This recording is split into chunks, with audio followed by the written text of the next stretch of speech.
All right, with the start of school right around the corner, we are talking cell phones in the classroom. Yesterday, Quebec joined Ontario in wanting to ban phones in public school classrooms as soon as possible. Here in BC, the province has resisted so far on a wide-scale ban, with the exception of at least one high school in Sechelt. Dr. Shimi Kang is live with us now to talk more about this. She's a psychiatrist, a UBC professor, and the author of The Tech Solution, Creating Healthy Habits for Kids Growing Up in a Digital World. Shimi, first off, where do you stand on this? Should cell phones be banned in the classroom?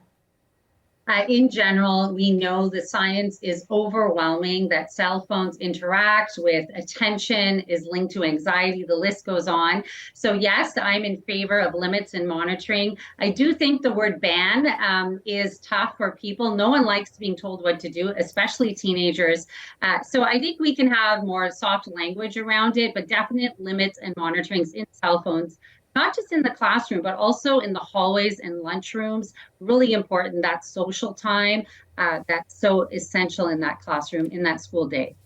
Do we have any research in terms of what we've seen with children's behavior since cell phones became so prevalent in schools and the way that kids interact with each other? Yes, absolutely. There's very good science that technology, cell phone use in general, is linked to increasing rates of anxiety, depression, body image disturbance, sleep deprivation, reduction of social skills, including the most basic of empathy.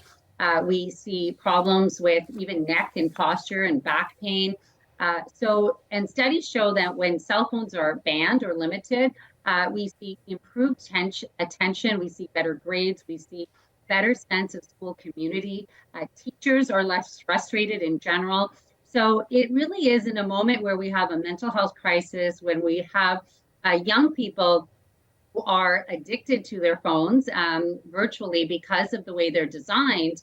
We can't expect them to self-regulate, and bringing in common sense limits, monitoring is a really good idea. Are there any positives here? I know that sometimes cell phones can be used for research and things like that in the classroom.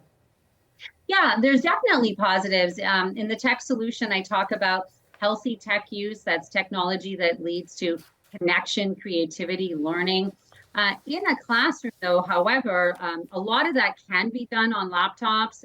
And if there's not access to laptops, that's where teachers and administrators can make decisions to bring it in for educational purposes. What's happening, though, is an open policies are kids are on social media, they're watching Netflix at lunch, they're not connecting with each other, there's bullying, there's taking photos, recording their teachers. I see all kinds of stuff in my practice.